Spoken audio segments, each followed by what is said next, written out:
Samuel 1. I was talking to a friend of mine who I'd mentioned to him about the way that it's easy to pronounce these names actually in a Hebrewish kind of way than it is to try to ramble through like this.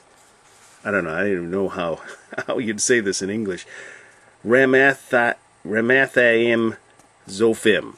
I guess if you had a southern accent you could go Ramathaim zophim. And there was a certain man of Ramathaim zophim of Mount Ephraim. But if you learn how to say vowels in the Hebrew, the way that the Hebrews do, it's ra. Now, actually, there's the phonetics things, which sometimes I wish there was a. Does anybody know a Bible that you can get that doesn't have, the helpful pronunciation kind of stuff? Because that actually kind of screws me up from reading these things sometimes. I mean, just with all these dashes and all.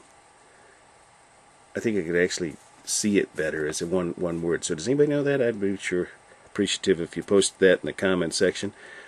But I guess, if you did do this in English, it's Ramathaim,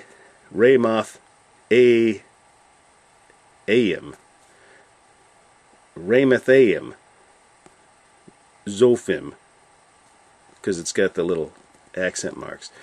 But here's another thing that you learn from doing the Hebrewish kind of way. They always put the emphasis on the last syllable. So actually they make a syllable out of this A in Ramathaim and zophim. And that's how we do it in English. Of course, we put the accent on the first syllable. But in Hebrew, they always put the emphasis on the last syllable. So this would actually be zophim. And this is Ramathaim. Okay, A is always A. E is always E.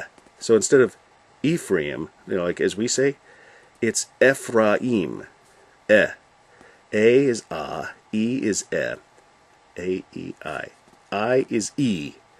O is O. U is U. So actually so Elihu. Elihu. Elihu. But put the emphasis on the last syllable. And it actually rolls along better. But okay, so that's that. There's your quick Hebrew lesson for the day. Peninnah. Now when I first used to say Hannah, that sounded weird to me, but now it sounds normal. Hannah, we say. Hannah. Emphasis on the first, Hannah. Hannah. That's how they would say it. Okay. But, this is interesting. Actually, especially coming right off of reading of the proclamation of the birth of Samson.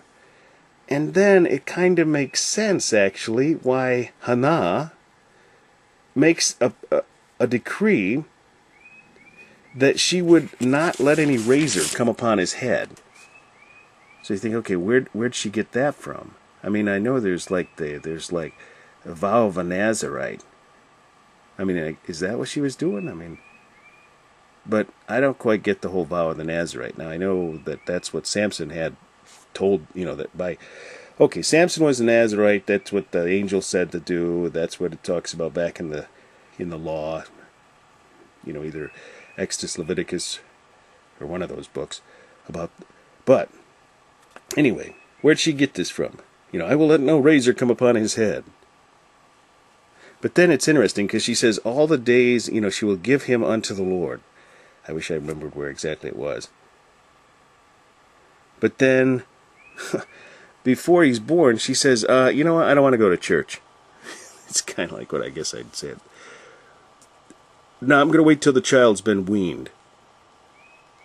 Then I'll bring him. What's up with that? But anyways, pretty neat